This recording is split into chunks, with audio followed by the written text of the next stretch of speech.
Please be warned. Inspired by a true story deals with crimes that may contain adult themes and violence and is intended for a mature audience. June 1964.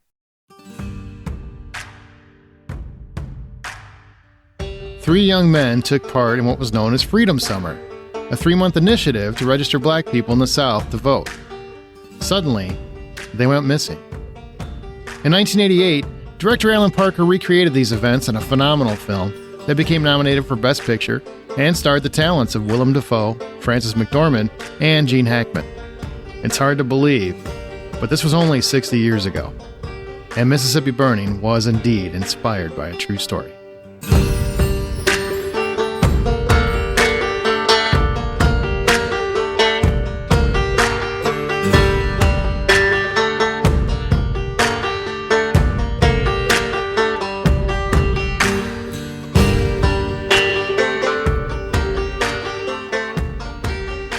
Welcome to True Crime for Cinephiles. This is inspired by a true story, podcast devoted to keeping artists honest. After listening, or right now, whenever you choose, please leave our show a review on your app of choice and share Inspired by a True Story on Reddit or X or wherever you share your true crime podcast. We do appreciate it. And you can always find more information at thehollywoodoutsiders.com.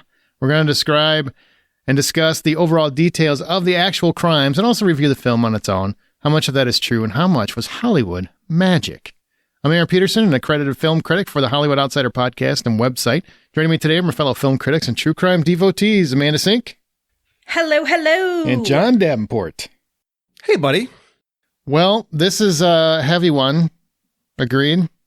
Absolutely. I'm actually surprised I haven't seen this movie before. Hang on, this was in your blind spot? This one was in my blind spot, and seeing Gene Hackman on screen is a work of art. Please tell me you have seen Gene Hackman on screen before. No, I have. It's just been so long. Oh, man. When he retired or just disappeared or went in the wit sec or whatever he did. Started just doing car commercials with the voiceovers. Something. Man, it broke my heart. He's one of my favorite all-time actors. He's in the top 10, for sure. Do you guys want to know how I was introduced to him as an actor? To Gene Hackman? Mm-hmm. Oh, boy. Yeah, I think. Yes. I'm curious what you guys think the first movie I saw with him in it was. That was notable to me. Oh, Heartbreakers. It is Heartbreakers. I was going with Loose Cannons. I was just going to go for Dan Aykroyd for no reason. No, it was Heartbreakers. I loved that movie. Isn't that the one where he was smoking and dirty and just gross half the movie? Yeah, he was. Yes, he was. Wow. It was great. I loved it. I was like, this dude is so creepy and hilarious, and I kind of love him, but kind of don't. Yeah, it's Jennifer Love Hewitt, Sigourney Weaver, Ray Liotta.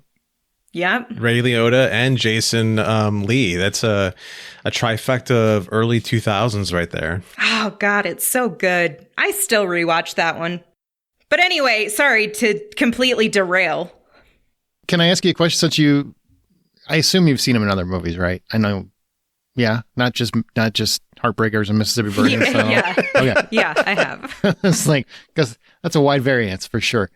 Were you surprised? Had you seen this one before we announced we were going to do this for the podcast, or is this new to you too? This was in my blind spot also. So yeah, I was a bit shooketh. I had no idea and didn't really know what all I was going into, because I'm going to be honest with you, if they did teach this story to me at some point in school, I don't remember that. I'm not going to say that I wasn't taught about it, but I sure don't remember this. So the entire historical context was not in my viewpoint, nor was this movie.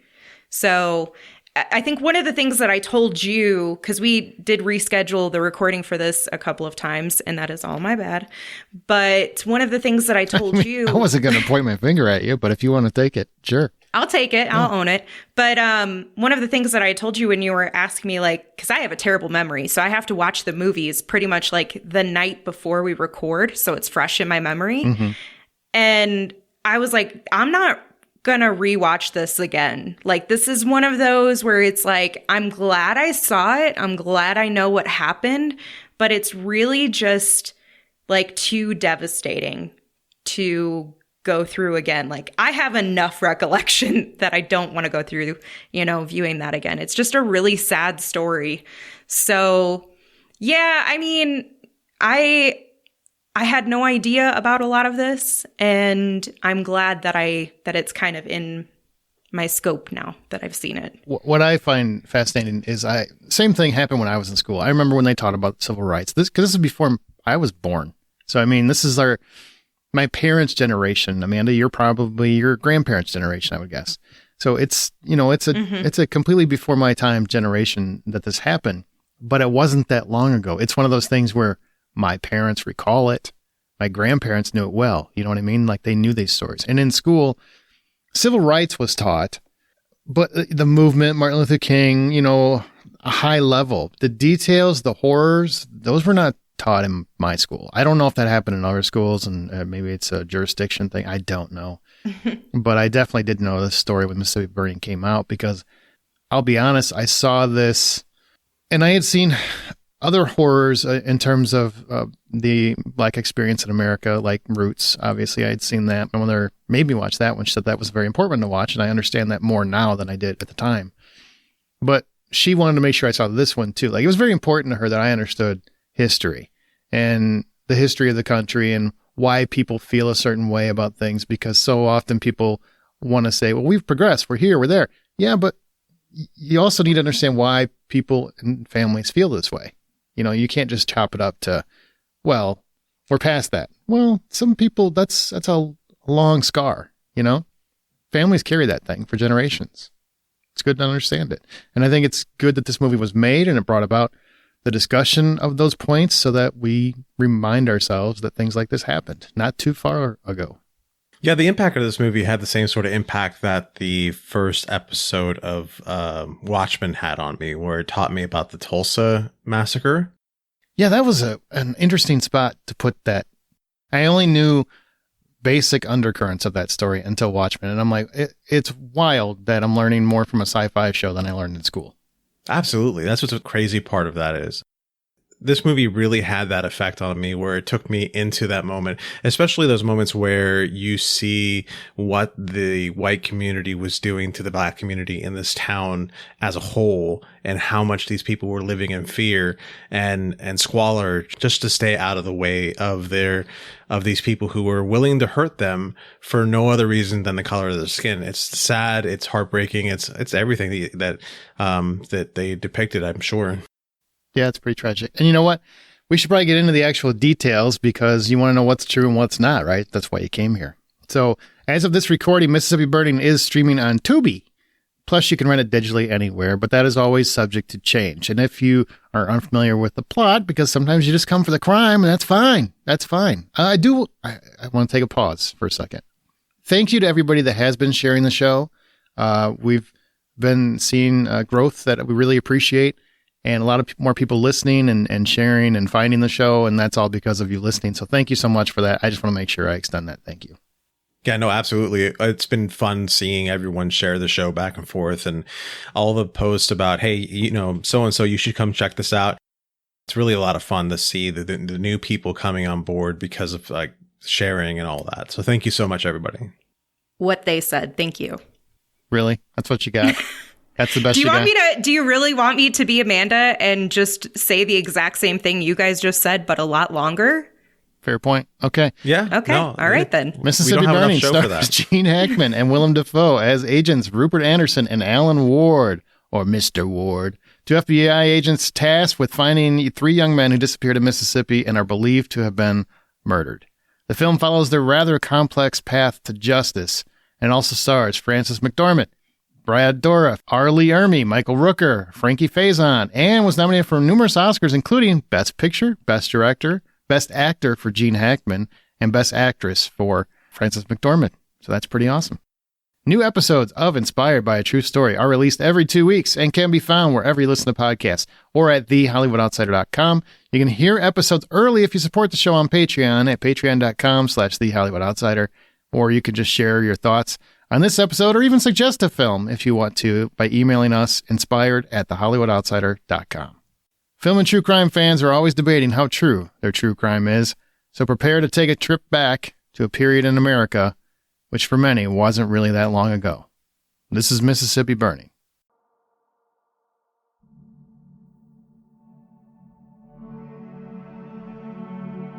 The Student Nonviolent Coordinating Committee, also known as SNCC, was founded in April 1960 by youths dedicated to nonviolent direct action tactics in regards to the civil rights movement. Their original statement of purpose, drafted by student James Lawson, was, and I quote, "We affirm the philosophical or religious ideal of nonviolence as the foundation of our purpose, the presupposition of our faith, and the manner of our action. Nonviolence, as it grows from Judaic-Christian traditions, seeks a social order of justice permeated by love." In 1961, the SNCC offered freedom rides to solidify the Supreme Court's ruling that stated segregation in regards to interstate travel facilities was unconstitutional. Though they were repeatedly attacked while providing these rides, this collective and the initiative grew. These efforts gave way to increased voter registration efforts by the SNCC. The SNCC even supported the formation of the Mississippi Freedom Democratic Party, an effort to dismantle the state's whites-only Democratic Party. And in June 1964, approximately 1,000 volunteers gathered for training to learn how to register black voters amidst other endeavors. This became known as Freedom Summer, a 3-month initiative devoted to getting black voters registered. At the same time, 21-year-old James Earl Chaney, 20-year-old Andrew Goodman, and 24-year-old Michael Schwerner were deep in Mississippi working on just that endeavor, helping get black voters registered. Chaney was black, and both Goodman and Schwerner were Jewish. They even wanted to set up a freedom school in Neshoba County to assist voters with the legitimacy tests required for voting at that time. According to the FBI, the Ku Klux Klan, a renowned organization built on hate and white supremacy, had been looking specifically for Michael Schwerner. The Klan derived their name from the Greek word, kyklos, meaning circle. They had gone relatively quiet as an organization after 1944, until the civil rights movement in the 60s brought them roaring back to life. They intimidated, they terrorized, they tortured others in the name of white supremacy, including using whippings, shootings, and even bombings to threaten civil rights workers and those in support of equality. Michael Schwerner had been particularly active in boycotts of biased businesses, helping with voter registration at this time. The Klan, as they were otherwise known, was not going to let these efforts by Schwerner go unanswered for. On June 16th, the Klan descended on a local church looking for Schwerner, but he was not present. These Klan members proceeded to beat the churchgoers and burn the church down to the ground. And by doing so, they also set a trap. June 21st. The 3 young men, James Earl Chaney, Andrew Goodman, and Michael Schwerner, traveled to visit the community of Longdale, Mississippi, to investigate this burned church. Schwerner told his superiors that if they were not back by 4 p.m., they needed to start trying to locate them. He understood there was a risk. After leaving Longdale at about 3 p.m., headed to Meridian, Chaney, Goodman, and Schwerner were pulled over for speeding in Philadelphia, Mississippi. They were arrested by Deputy Sheriff Cecil Price and detained for several hours. Later that night, the 3 men were all released. They gathered back together and hit the road, heading toward Meridian, Mississippi, in their blue station wagon. But upon leaving, their car was followed. According to FBI reports, this was a preordained plan by the Ku Klux Klan. They were not even out of Neshoba County when they were pulled over one final time. And they were never, ever seen alive again. The next morning, activists reported their disappearance. The Department of Justice was notified, and Attorney General Robert F. Kennedy immediately tasked the FBI to investigate. On June 23rd, FBI agents followed intelligence that they had gathered to lead them to the remains of the blue station wagon. It had been set on fire, burned to the core. This piece of evidence led to the FBI naming the case M.I. Burn, which stands for Mississippi Burning. For the next month and a half, the FBI led an enormous search, assisted by the National Guard, on a hunt for the bodies of these 3 young men. According to the FBI, they were putting pressures on established Klan members and even developing Klan informants and plants. They opened a new field office in Jackson, Mississippi, as ordered by President Lyndon Johnson. Over this period of time, it was established that the KKK was definitely behind this disappearance. After their release from jail on June 21st, led by Deputy Cecil Price and others, allegedly totaling 10 men involved. They followed these young men until they were on a desolate stretch of Highway 19, and they forced them to Rock Cut Road. They turned on their lights and pulled the men over again. According to witnesses, meaning those involved that testified for leniency, Alton Roberts, a 26-year-old dishonorably discharged Marine, was officially the trigger man. He approached Schwerner and asked him, "Are you that N-word lover?"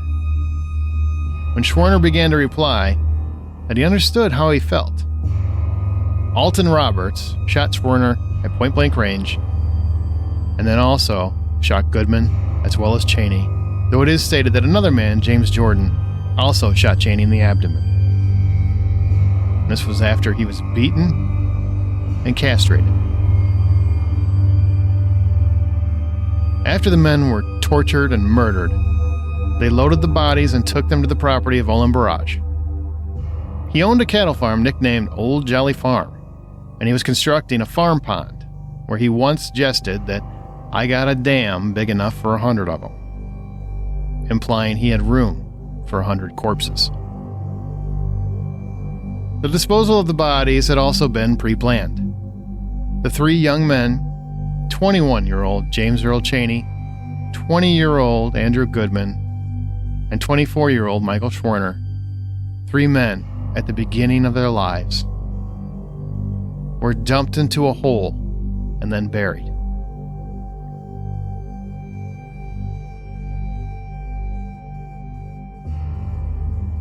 Goodman's autopsy eventually indicated that he had trace amounts of red clay in his lungs and also clasped in his hands. Goodman was likely buried while still somehow alive. According to Howard Ball's reporting for the University Press of Kansas, Deputy Price told the group of murderers after the burial, as witnesses claimed, and I quote, "Well, boys, you've done a good job. You've struck a blow for the white man. Mississippi can be proud of you. You've let those agitating outsiders know where this state stands. Go home now and forget it. But before you go, I'm looking each one of you in the eye and telling you this. The first man who talks is dead. If anybody who knows anything about this ever opens his mouth to any outsider about it, then the rest of us are going to kill him just as dead as we killed those 3 sons of bitches tonight." Does everybody understand what I'm saying? The man who talks is dead, dead, dead.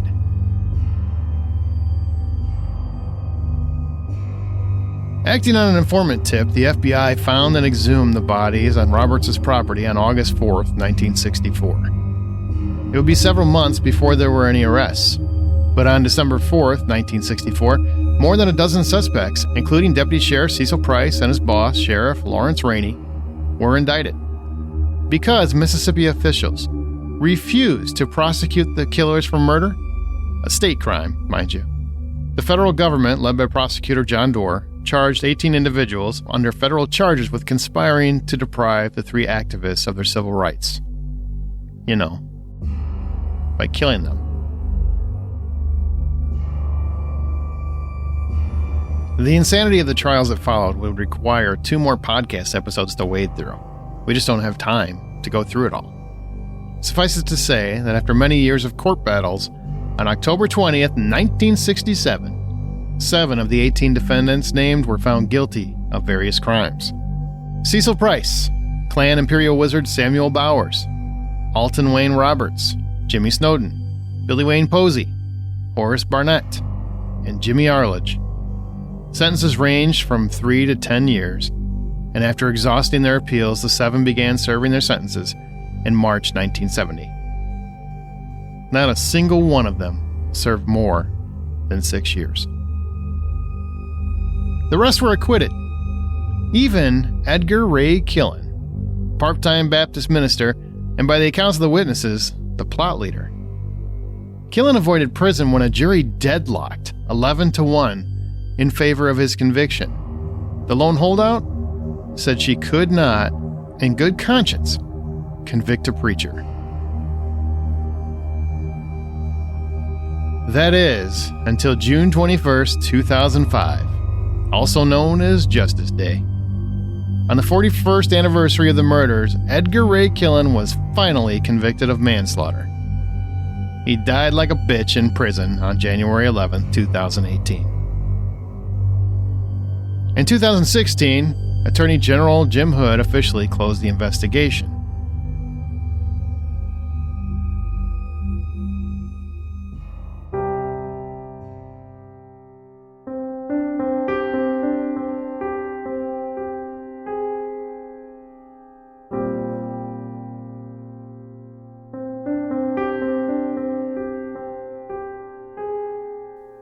Three young men drove into Mississippi with the intention of changing minds and lives. They knew the Klan was vengeful and wanted blood. And they went anyway. Because these men wanted to help. They believed equality was more important than their own safety and their own security. They believed in a peaceful solution to the civil rights issues of their time. They were then harassed, beaten, tortured, even castrated, and then murdered by a militia of small-minded cowards who mostly served 6 years or less for their crimes. In 60 years, it is true that we have come so far. For some, this is progress that demands to be touted from the rooftops every single day. But for others, it's only one generation's worth of history away.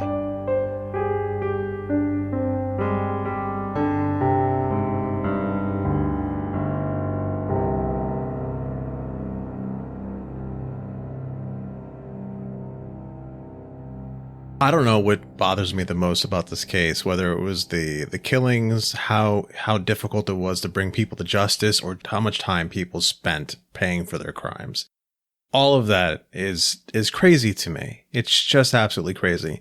And then listening to the dates of some of this stuff that was going on, I'm sitting here reminding myself, oh, right, some of this happened 10 years before I was born. Yeah, it wasn't that long before. Yeah, I think definitely what happened is the worst part of it, but it is so aggravating and insulting and just icky at A, how long it took, and B, the way that it was handled. You know what I mean? Like, there's so much about this. Every aspect of it is just gross. And then you hear about how long it took for them to convict him, and that you had people who were willing to accept what he had done as his role, I'm referring to Killen, and got away with it because of his stature in the community, basically. Well, because he was a preacher. I hate to break it to you. My grandfather was a preacher. I guarantee he'd be the first one to tell me, convict me if I did something horrible. So isn't wild. that like part of the job, to be like, you don't sin? Yeah. I think, there's like a whole 10 things that you're supposed to do.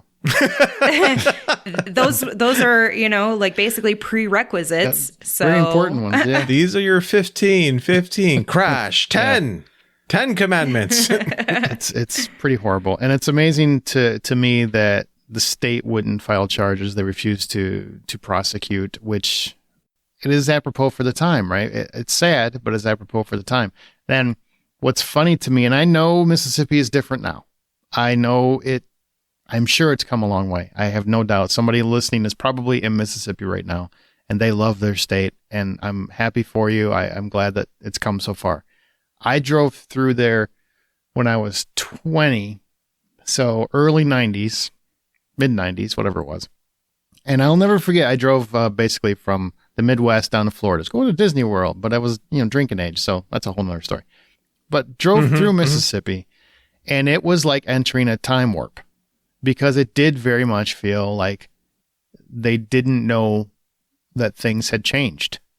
Now, granted, this is a long time ago, but that was a long time after this, and it felt very much like there was still segregation going on. Like there were pockets of black people, pockets of white people, and it felt very much like people knew their place, so quote unquote, to that degree. And I'm sure it's changed. I know it's changed. I've been to Mississippi in the last 10, 15 years, and it's completely different than it was then. But man, it took a long time for progress to hit certain states. It's tragic, but it is a fact of our history.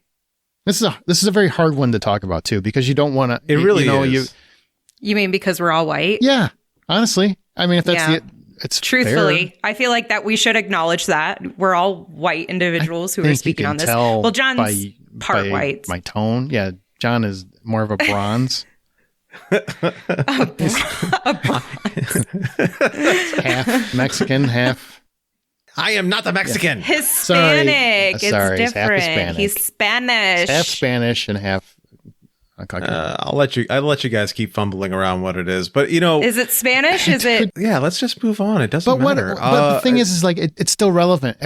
Things that are happening overseas. We're not going to get political, I promise you. But things that are happening overseas, it's still comparatively the same kinds of things happening. It's people being persecuted because they look different, because they believe in something different. They've done nothing to anyone, and they're being beaten and tortured and murdered. Like this is a thing that happens in the world, and it's something that we should be learning from every day as we get older.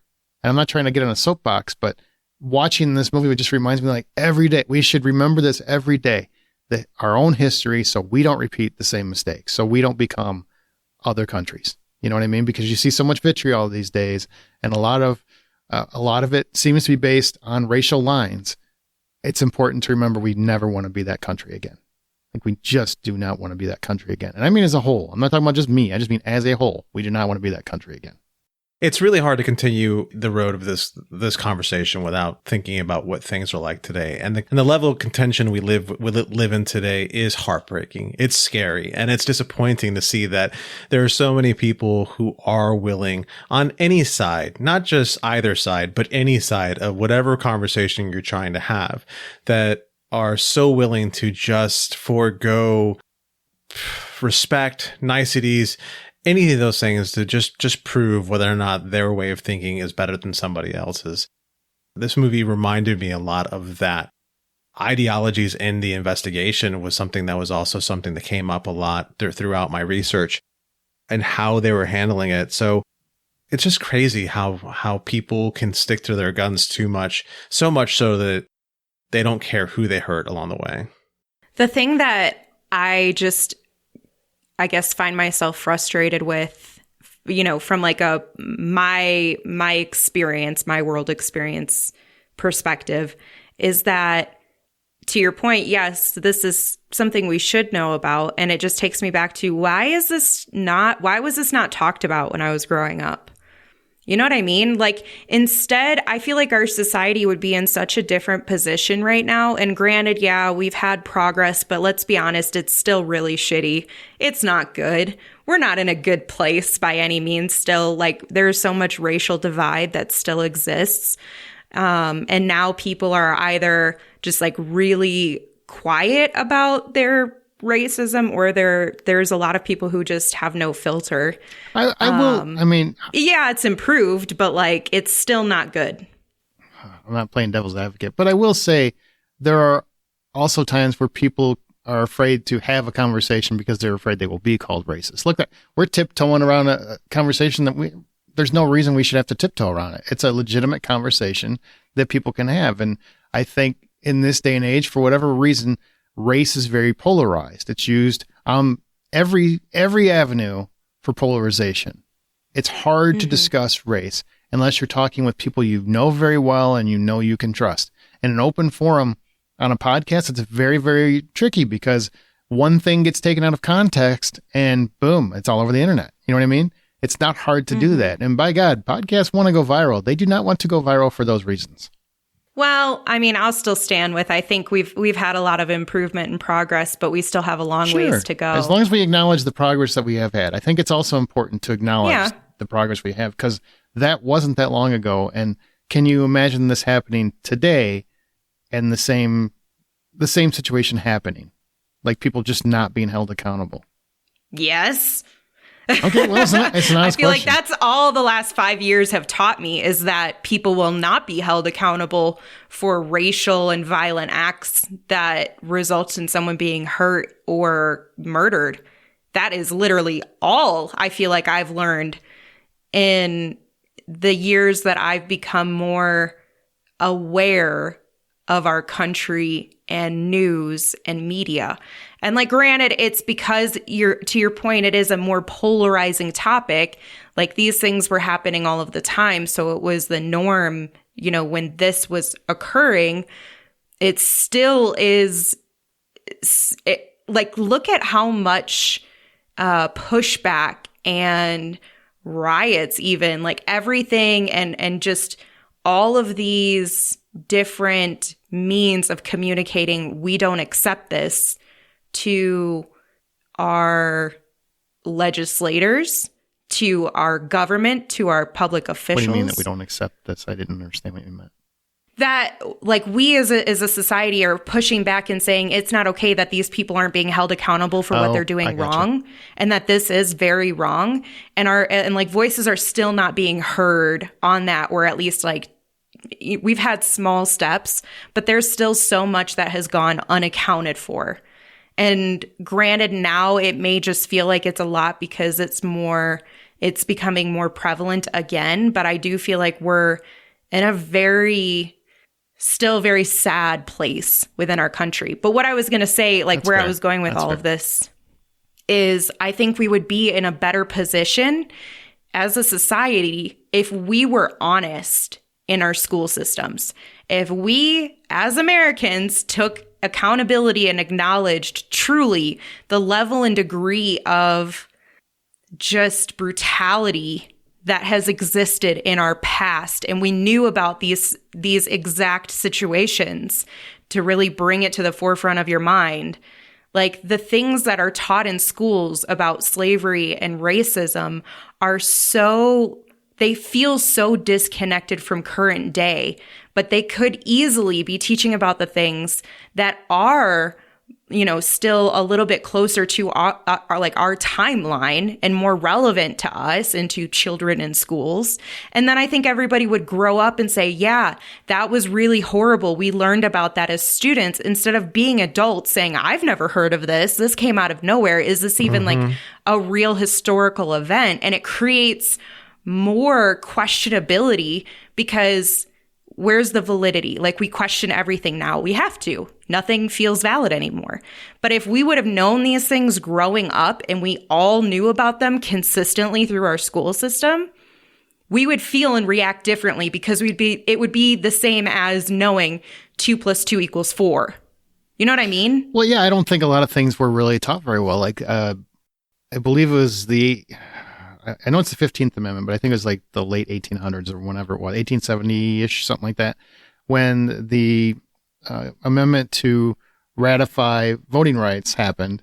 But then they had, or to exact that amendment. And then, for the Voting Rights Act in the 60s, they actually had to do it again and basically say, stop doing stop being racist about this. They have the right to vote, because so many things were being done to take that vote away from black people.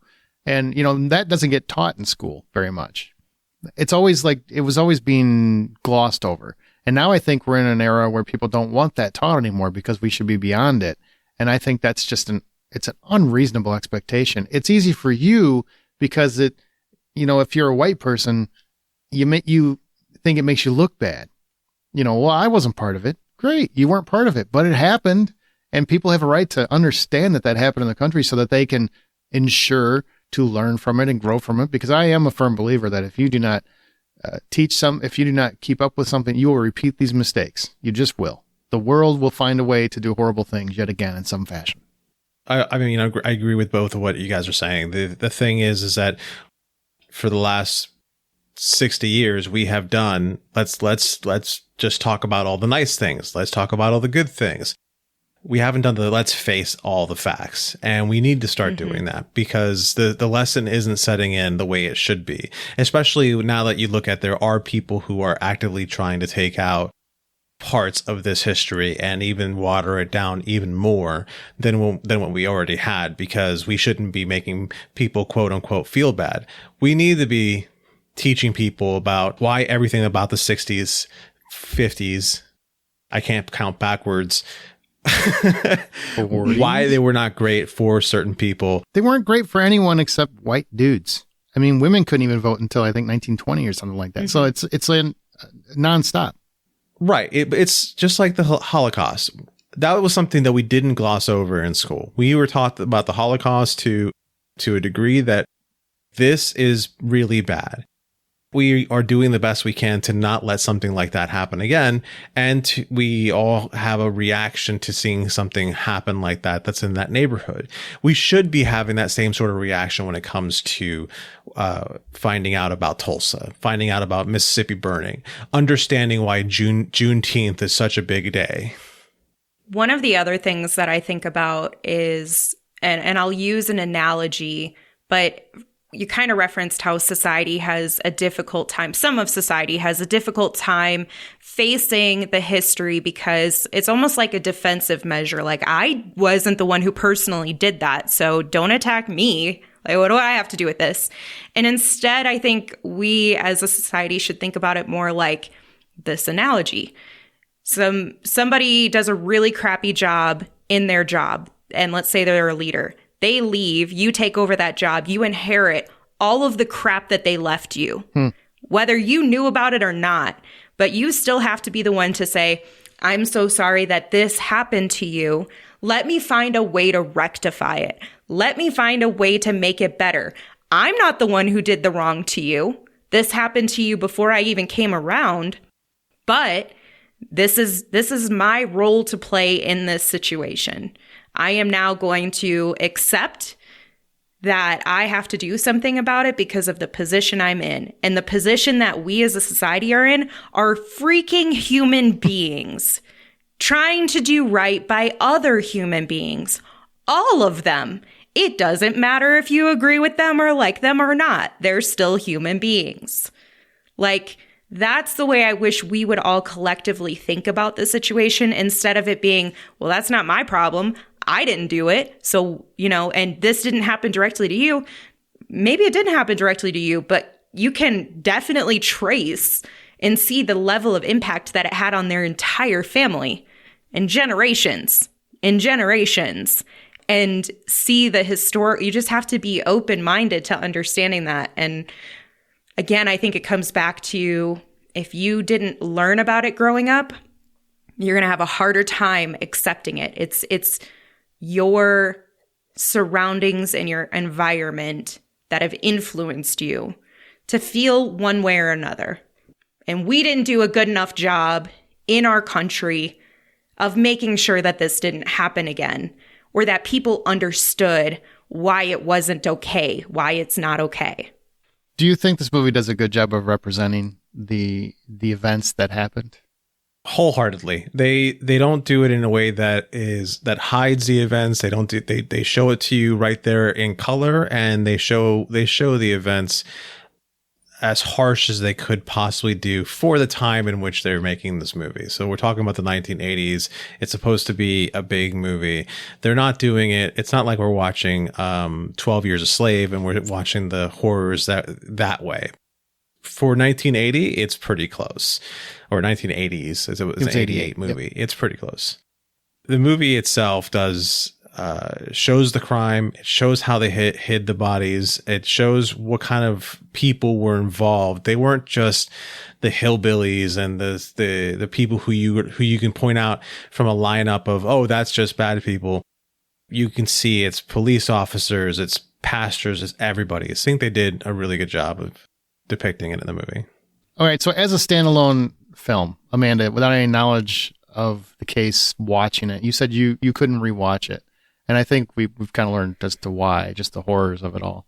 But what did you think of the film overall as you're watching it? Did it impact you in the right ways, in the way that the film is intending to impact you? Did it impact you in a negative way? Like, just how did it impact you, I guess?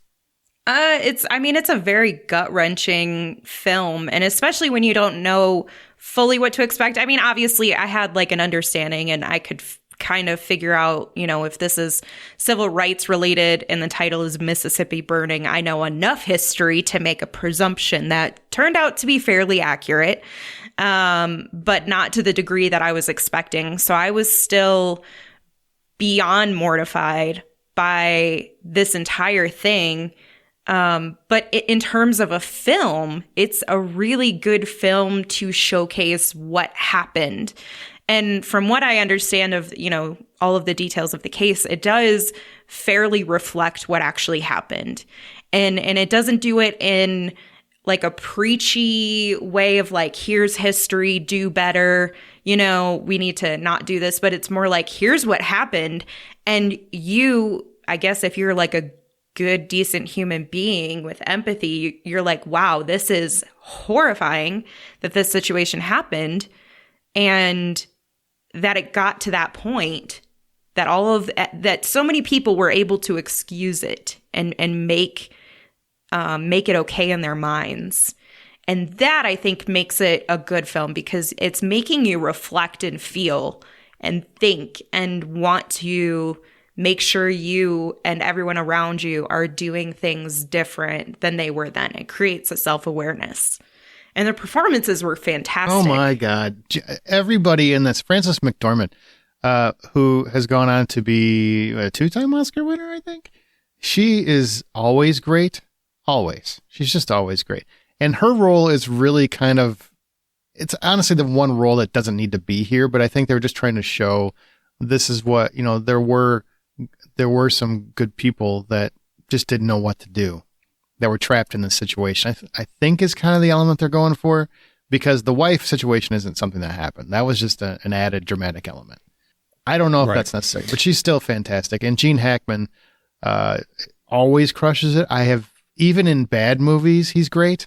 I mean, he's kind of like the Michael Caine of it all. He can show up in Jaws Revenge and he'd still be great. It's like, he's just one of those actors that can always be interesting no matter what he's doing, even if he's phoning it in, which he's totally done many times.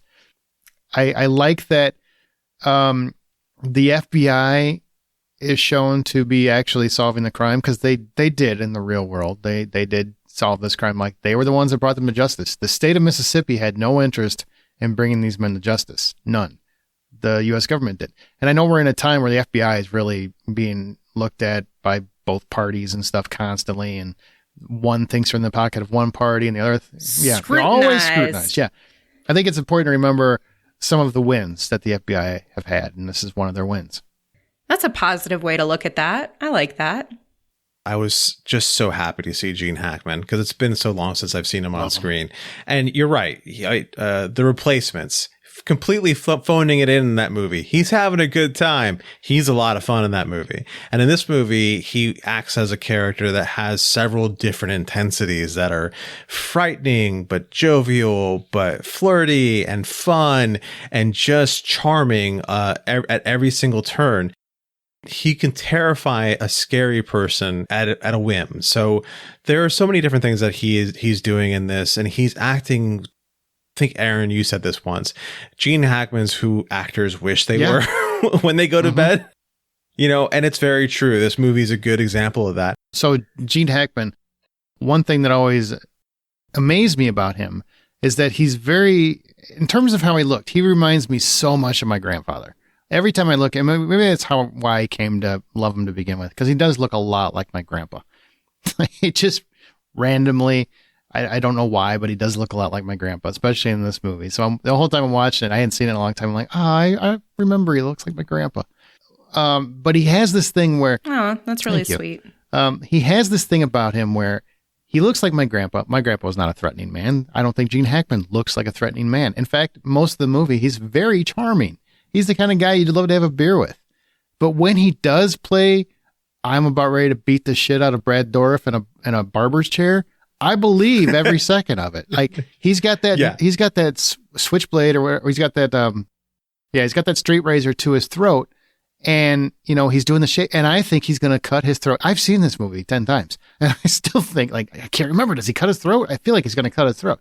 And he's just, it's so threatening and menacing, and he can pull that off like nobody else has been. Unforgiven, obviously, he won an Oscar for that. Very similar kind of, like, high, that undercurrent of ferociousness that he had in that movie, he also brings to this role. And I just... Which, interestingly, I don't mean to interrupt you, but interestingly, this movie, Mississippi Burning, I don't know which scene it was, but there's a whole report about how Gene Hackman said because of this movie, he's not going to do violent movies anymore. He doesn't want to be seen that way anymore after this movie. Oh, wow. This one or Unforgiven? This one. It was only because Clint Eastwood showed up at his house and begged him to be in Unforgiven that he decided to go ahead and do Unforgiven because he did not want to be that kind of guy anymore. That is a very interesting backstory I did not know about. Yeah, no, that was one of the things that I found fascinating about this, because somebody who does a piece of art sees how people are seeing it and goes, yeah, that's not for me anymore. Especially with Hollywood being the way we see Hollywood so often, that, you know, that's pretty great. You were talking about the scene with Brad Dourif where you're like, he's going to really cut him. What about the scene with Michael Rooker where he's sitting there holding on to his, his parts? Oh, yeah. That was an intense scene too. Absolutely. Yeah. I was convinced he had Michael Rooker by the jewels the whole time. Maybe. Knowing him, he probably did, honestly.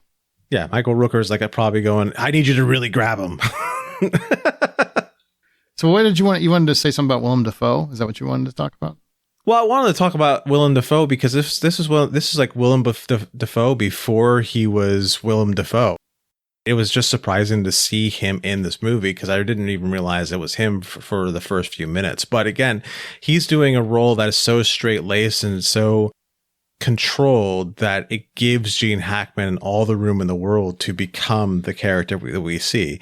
And I think it's a nice balance between the two of them.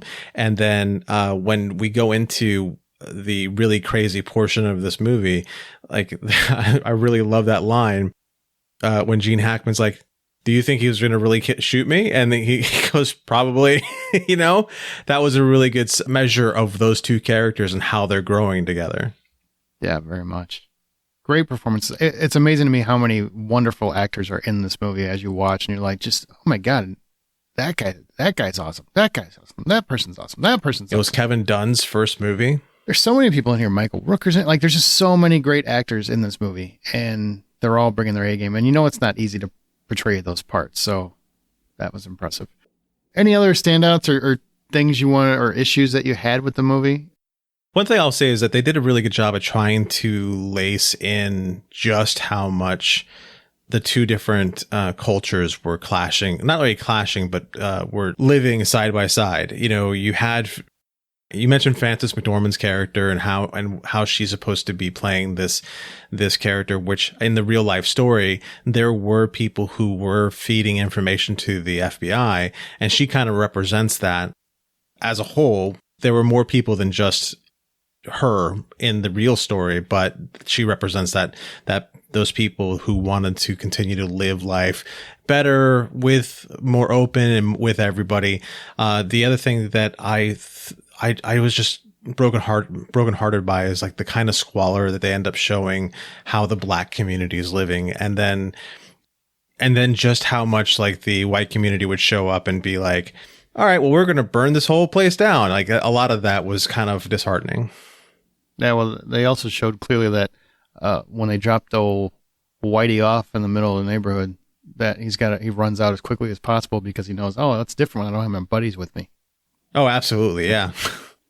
I don't know that there's anything I would want to change from the film. No. I think it was a well-made movie that really captured the events, but I think to John's point earlier, it wasn't overly gratuitous or like to where it's hard to even handle. It doesn't get to that level. No, it doesn't. Well, here's what the movie got right and did it respect the victims. I would say no, because the names were changed. So the true killers were never truly named. They have different names. That's a really good point. I was confused why that was done. I got to assume it's to just keep themselves free of liability, but they were convicted. So as far as I'm concerned, who cares? I mean, you can use their names. They were convicted. So it's not like you're projecting a falsehood. There's no slander or something. It's a weird choice, but to each their own. So I think that was really a miss on the film's part. I think the young men that lost their lives have no voice in this movie. I would have liked to have just seen their avenues, their activities, what they had been doing, to show what they risked, that they knew they were risking their lives, and that they did this because they thought it mattered more than not doing anything. And I think that's very important to show personally. So that's one thing I do wish really good point. Would have been changed. A lot of the racial issues that occur in the film happened at the time, or, obviously around this time, but not necessarily over the course of this investigation. So some of the things that you see scattered throughout the film are recorded incidents. They just didn't happen necessarily during this investigation. It's just to showcase how divided. Yeah, how divided the world was, the state was, the community was, and also just to kind of highlight that these are the things that happen in these communities. The castration story that Monk tells, the one where he's, got these guys' balls in his hand and he's getting ready to cut them and he's got them tied to a chair and everything else. That story is a very true story that happened to a black man by a Klansman. So it is a true story. It's not how the story was conveyed, but it's a very true story that he shared.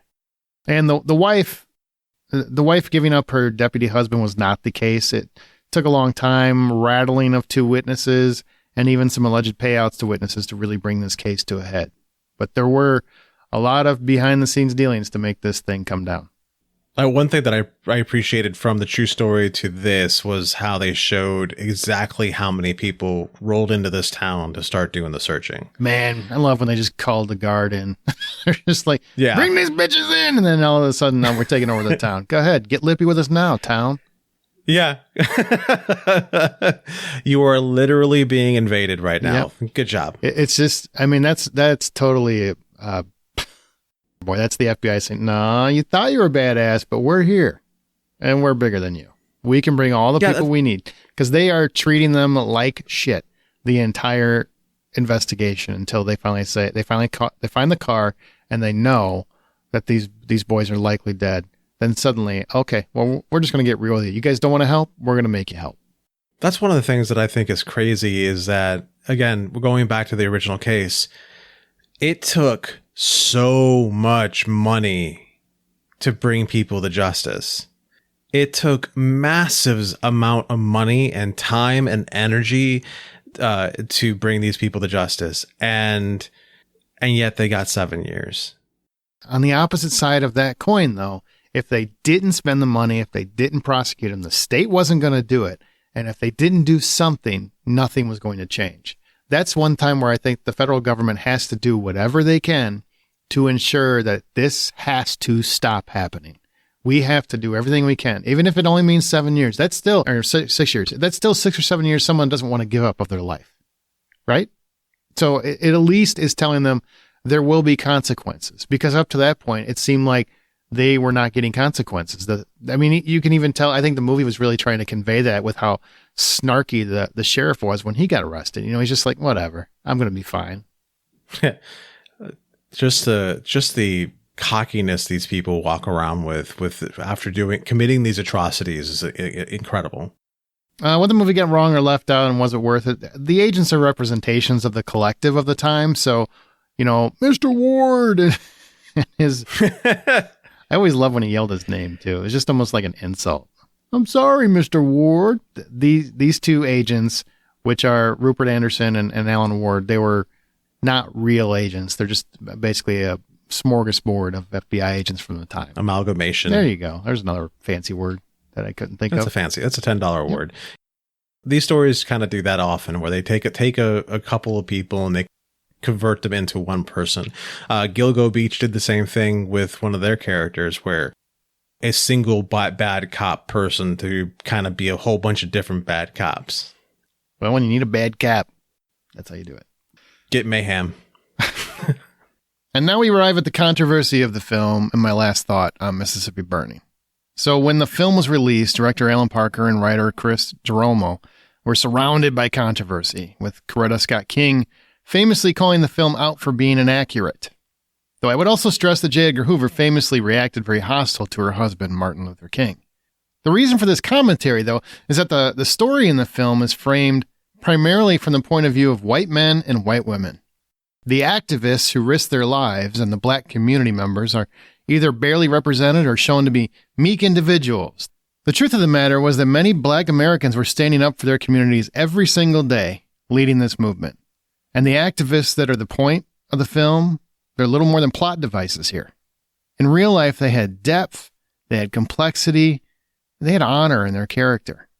When the movie made the cover of Time on January 9th, 1989, it did so under the subtitle, "A New Movie's Searing View of Racism Stirs a Debate Over Fact versus Fiction." It's true that the civil rights movement was led by black individuals. The white people did react and join in. We have come so far. I feel like we don't talk about that enough. We have come so far, but we still have black Americans persecuted in many areas of the country.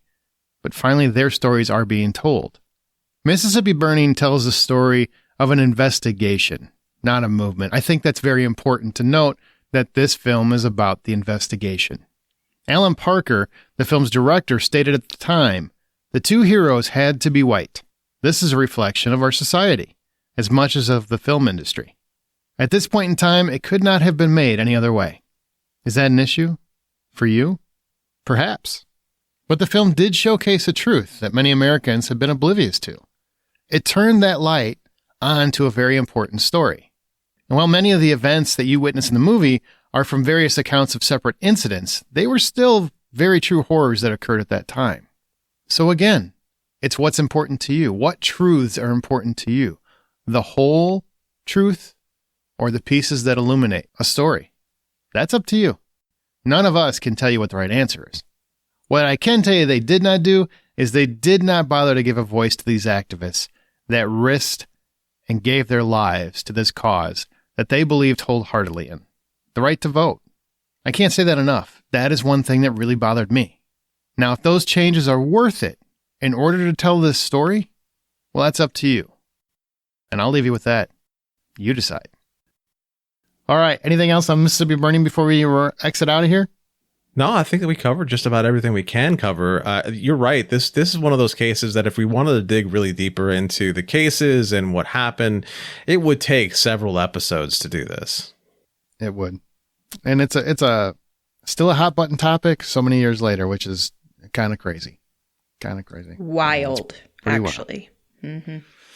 All right, well, that's going to do it for Mississippi Burning. Thank you guys for listening, and I hope you enjoyed this podcast. Our next one's going to be a little lighter because we're talking about porn. And yes! a movie. I'm sorry, what? Oh, God, don't be that guy. Don't be that guy. We're talking about Wonderland, the John Holmes situation. That is going to be an interesting conversation. So thanks for listening. If you enjoyed this podcast, share the show on your social media outlets. Give us a review in your favorite podcast app. You are our best source of promotion, as you have proven. We really do appreciate it. Again, you can always find the show in any podcast app you use, as well as at thehollywoodoutsiders.com. Tell your true crime friends about it. And thanks for listening to Inspired by a True Story. Now, let's keep those artists honest.